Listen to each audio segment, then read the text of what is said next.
तो यहाँ पर जो गवर्नमेंट की योजना है उसका लाभ मिल रहा है क्या? यहाँ पर सभी को जो लाडली बहने के पैसे है, लाडली बहना का जो पैसा है वो प्रति माह सभी को मिल रहा है।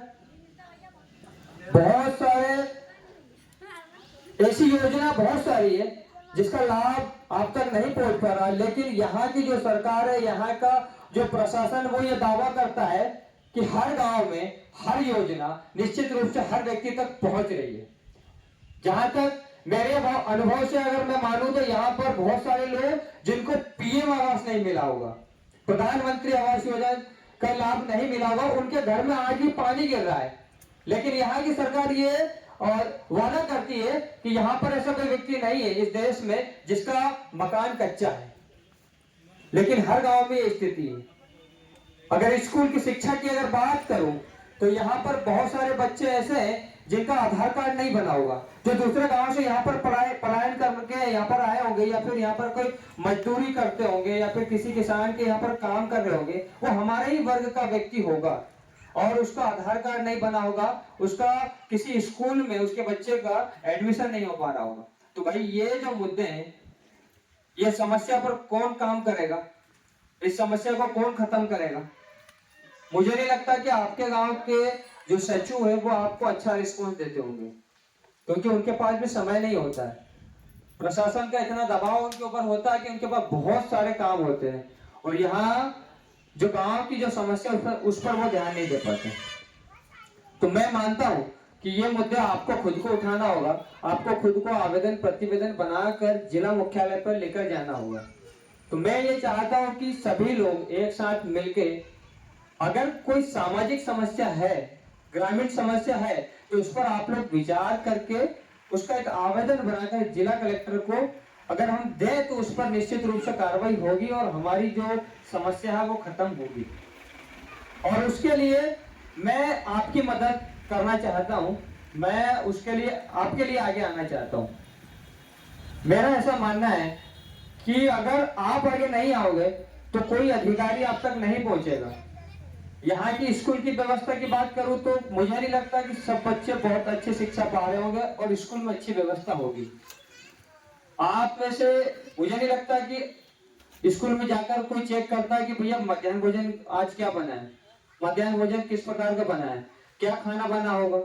आप, मुझे ये भी नहीं लगता कि आप अपने बच्चों से पूछते हो कि आज स्कूल में क्या पढ़ा है। ये गलती आपकी है और ये जबकि आपका अधिकार है।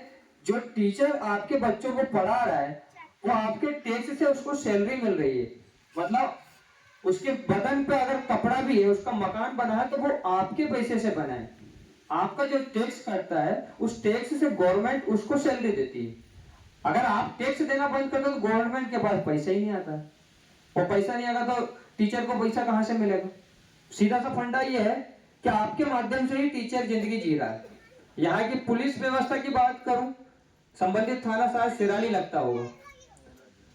अगर आप सिराली जाते होंगे या फिर हरदा कहीं भी, तो लगातार ट्रैफिक पुलिस जो है चेकिंग करती है। तो मेरा अनुभव ये बोलता है कि सिर्फ आपको ही पुलिस पकड़ती होगी, उन लोगों को नहीं पकड़ती जिनको पकड़ना चाहिए। भाई कागज आपके अनकंप्लीट है, मानता हूं, आपकी गाड़ी पर नंबर प्लेट नहीं होगा ये भी मैं मानता हूं, लेकिन उन लोगों जो सत्ता में बैठे हैं, जो अमीर लोग हैं, ठीक है, जो सफेद कपड़े पहन के चलते हैं, जो बुलेट गाड़ी पे चलते हैं, जो बड़ी बड़ी गाड़ी पे चलते हैं, उनको पुलिस क्यों नहीं पकड़ती?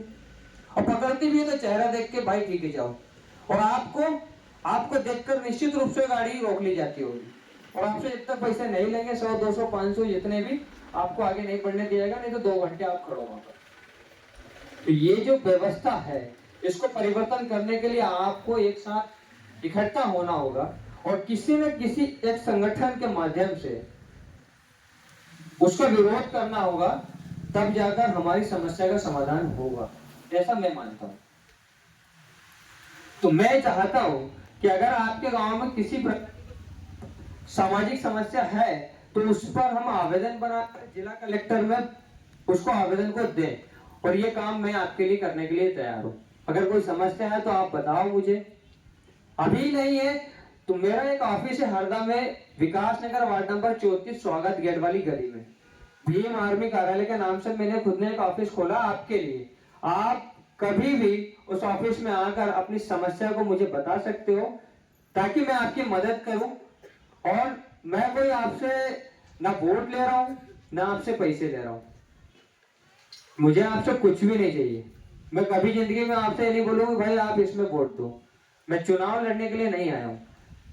मुझे मेरे सीने में एक दर्द पैदा हुआ कि भाई हमारे समाज की जो समस्या है आखिर वो उसको उठाएगा कौन। तो मैंने सोचा क्यों ना मैं खुद आ गया हूँ, इसलिए मैं आपके गांव तक पहुंचा हूँ। और मुझे बहुत खुशी है कि यहाँ पर बहुत सारी महिलाएं बैठी है और मेरा पिता समान सभी बुजुर्ग यहाँ पर बैठे हैं। तो आप लोग को चूंकि वो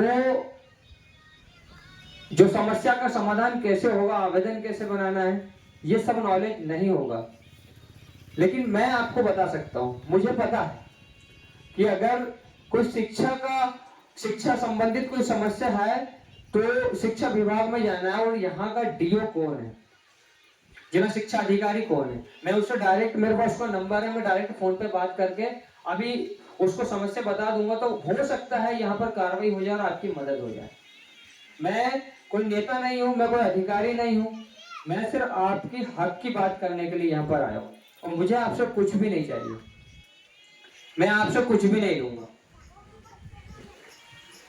तो अगर कोई समस्या है तो आप मुझे बता सकते हो, और उस समस्या के लिए मैं आपकी लड़ाई को आगे बढ़ाने का प्रयास करूंगा। मैं ये नहीं बोल रहा हूँ कि वो समस्या में अभी तुरंत समाधान करवा दूंगा, लेकिन उसका मुद्दा उठाऊंगा।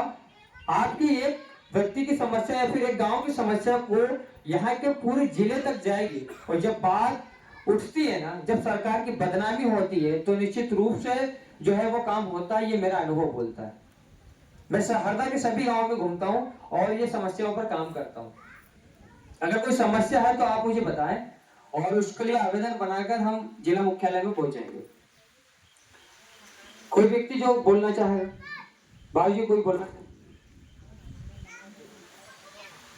मतलब यहाँ पर कोई समस्या नहीं, बहुत बढ़िया गांव है और जो है कि सबका काम हो रहा है और सबको जो है कि हर योजना का लाभ मिल रहा है। मैं आपका बच्चा हूँ, मैं आपका बेटा हूँ, मैं कोई नेता बन के नहीं आया हूँ। मेरी बात को समझने का प्रयास करो। देखो, जब तक आप किसी का सामना नहीं करोगे तो आपकी समस्या का समाधान नहीं होगा। जो है वो क्लियर बोलो, कोई दिक्कत नहीं। भाई मैं ये नहीं बोल रहा हूँ कि अगर आपको किसी योजना का लाभ नहीं मिल रहा तो मैं खुद दूंगा, मैं दिलवाऊंगा।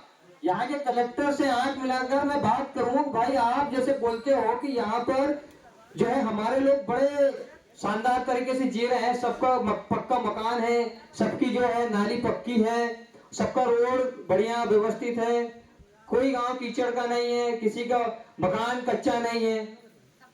लेकिन यहाँ पर वो एरिया में अगर वो अधिकारी आकर देखें, वो आदिवासी एरिया में, वो ट्राइबल जंगल एरिया में या फिर किसी दलित के मोहल्ले में अगर जाकर देखे तो उसको वो स्थिति पता चलेगी कि भाई आज भी इन लोग की क्या कंडीशन है।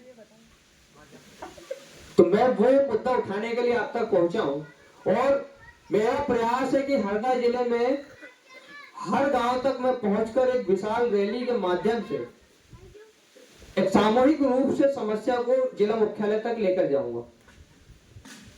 मैं इसलिए यहाँ पर आया हूँ कि यहाँ से जैसे डगांव शंकर, अपना गहाल, आगे जितने भी गांव है, सब गांव को मिलाकर एक दिन यहाँ पर रैली निकालूंगा और हर गांव का एक अलग आवेदन बनेगा, प्रतिवेदन बनेगा। और यहाँ के जो कलेक्टर है, ठीक है, उससे अपन बीच होकर उसको बुलाकर उससे पूछेंगे भाई ये जो समस्या है इसका समाधान कितने दिन में होगा। अगर आप 20 दिन मांगते हो तो हम आपको 2 महीने देने के लिए तैयार है, लेकिन 2 महीने 1 दिन हुआ तो हम रोड पे बैठने के लिए मजबूर हो जाएंगे। और ये ताकत हमको बनानी पड़ेगी। अगर हम लोग अगर एक साथ नहीं लड़ेंगे तो ये लोग हमारा शोषण करेंगे ही करेंगे और करते आएंगे। आप में से अगर अभी कोई किसी थाने में जाकर किसी की एफआईआर करे तो यहाँ के पुलिस वाले आपकी बात नहीं सुनेंगे। भाई क्यों नहीं सुनेंगे? उसका कारण है, उनको पता है कि ये बट गए, उनको पता है कि ये जातियों में बटे हैं, उनको पता है इनका एक सामूहिक झुंड नहीं है। तो हमें एक साथ इकट्ठे होकर उनको वो ताकत दिखाना है। तो जब भी आपको किसी भी चीज की आवश्यकता हो तो एक व्यक्ति नहीं, पूरे 10 व्यक्ति वहां पर जाके खड़े हो जाए।